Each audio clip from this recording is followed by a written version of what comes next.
Former Apple Chief of Design, Jony I've, had a rather unpopular opinion on touch controls in cars at Vox's Media Code conference held earlier in September. The British product and industrial designer, who's had various posts at Apple Inc., made some rather controversial but valid points on the user interface of the modern car. What were his comments exactly? Let's dive in and find out. To start with, let's look at the ex-employee's statement. Jony I've is known for his minimalist design, having worked at Apple for more than 2 decades and overseeing many products go buttonless under his supervision. He said that he wasn't a fan of cars being heavily dependent on touchscreens. In his opinion, touchscreens are a prime example of the function being driven inappropriately by something like multitouch. The panel at the Code Convention in Los Angeles had Tim Cook, Lorene Powell-Jobs, along with Apple's former design lead. When journalist Kara Swisher asked him about his thoughts on the present design trends, I've expressed that they have fabulous affordances with interfaces like multitouch, but added that they had possibly gone too far in some aspects. Explaining his stance further, he said that maybe car designers should look into introducing physical controls once again. But for someone who swam against the tide and removed the home button on the iPhone, why would he not want the same seamless aesthetic for cars? The answer is quite simple. It all comes down to driver safety, I've says. He elaborated that the trends may change and products that are more engaging physically and more tactile may become popular again. When Swisher asked if cars were an example of machines where multitouch is being overused, I've answered with, for example.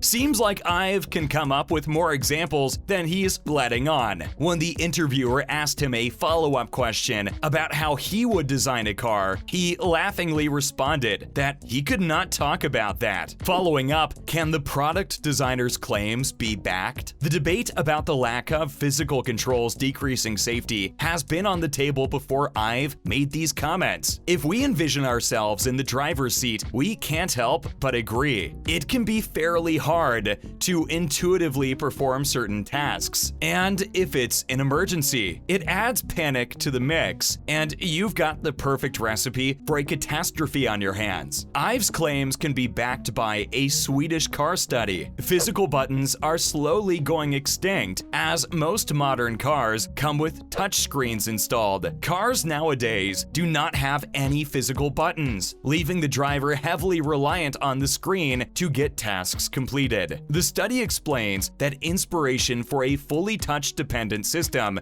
comes from tablets and smartphones, elaborating the thought process behind car manufacturers foregoing the buttons because of 2 reasons. Design teams, of course, prefer the smoothness of a fully integrated touchscreen system. The knobs and shapes of buttons and switches throw off the aesthetics of the dashboard. Since designers want a clean interior, the financial department of car manufacturing companies want to lower production costs. And not surprisingly, a touchscreen control system is significantly cheaper than an interior with physical buttons. Another aspect is that car makers are keen on incorporating digital screens that can be updated over time rather than manufacturing, developing, and keeping physical buttons in stock for the future. Following up, how did the study gauge the effectiveness of physical buttons over touchscreens? V. Billiger performed a thorough test this summer with 12 cars. Out of the 12, 11 were modern cars from different manufacturers with touchscreen systems for the infotainment, and one was an old-school 17-year-old Volvo V70. The experiment was rather simple, as the driver had a few basic functions to perform. The time it took the driver to finish a task was recorded and compared with the others. The cars had to be driven at 110 kilometers per hour, with tasks like adjusting climate control and changing the radio station to perform. With modern cars like BMW, Tesla, MG, Volkswagen, and Seat, and many others in the race, what chance did the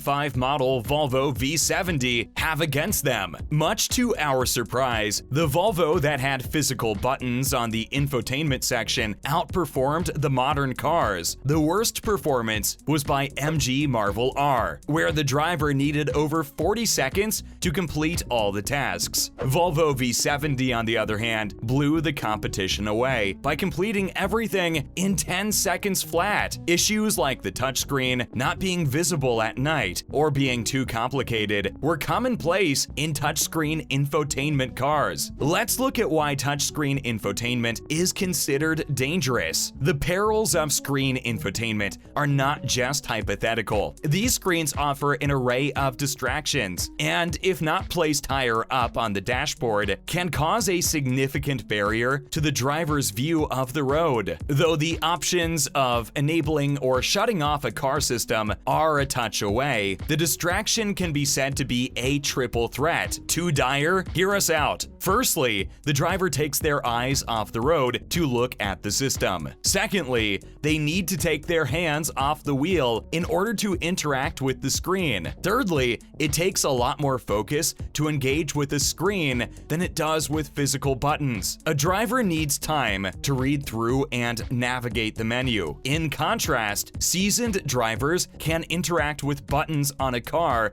from mere muscle memory. Still skeptical? A study by I Am RoadSmart concluded that most delays in reaction time were a result of touch-based car infotainment systems. As per the study, drivers that used infotainment systems had slower reaction time in comparison with drivers using cannabis, drunk drivers, and even drivers texting while driving. Another study by the American Automobile Association put forward the conclusion that touch-based infotainment, along with being the most demanded feature, was also a huge contributing factor to distracted drivers. In other news, coming up, the dynamic island on the new iPhone draws a mixed reaction. Speaking of design alterations and inventions, let's look at the latest update in the top-of-the-line iPhone models. Formerly known as the pill, the top section of the screen is now called Dynamic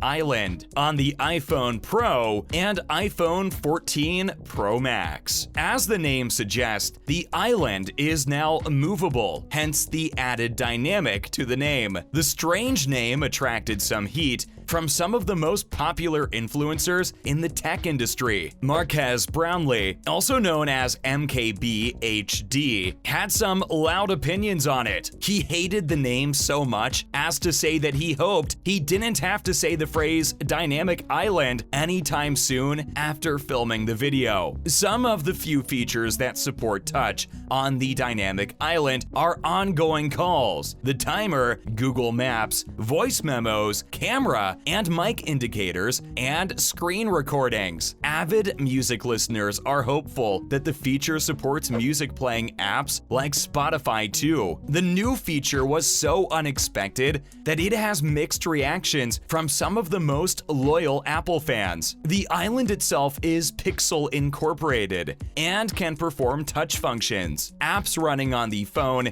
can show up on the island and are operable from it too. We aren't going to lie, this does make us think of the standard settings on a standard Android phone. One of the most identifiable characteristics of Android, a stacked notifications notch, seems quite familiar to the Dynamic Island. This further opens the debate as to how Apple, though a little late to the scene, comes with approaches that are fully integrated into its ecosystem. Not to mention, Apple finally incorporates a much-needed feature. This is something that we've been waiting on for years: the always-on display. It was first introduced by Nokia in 2008. The Nokia 6303 and Nokia N70 were the torchbearers of the now very popular and widely used feature. Soon after, most mobile manufacturers followed Nokia's lead and started incorporating the always-on display feature on their phones. Mind you, this characteristic was not only limited to the flagship phones, but rather better on mid-range models too. This begs the question, why wouldn't Apple tap into this market sooner? The answer, like it is with Apple most of the time, is that the manufacturers may not have thought it was significant enough. Well, after about 14 years too late, Apple has finally arrived on the scene. Once again,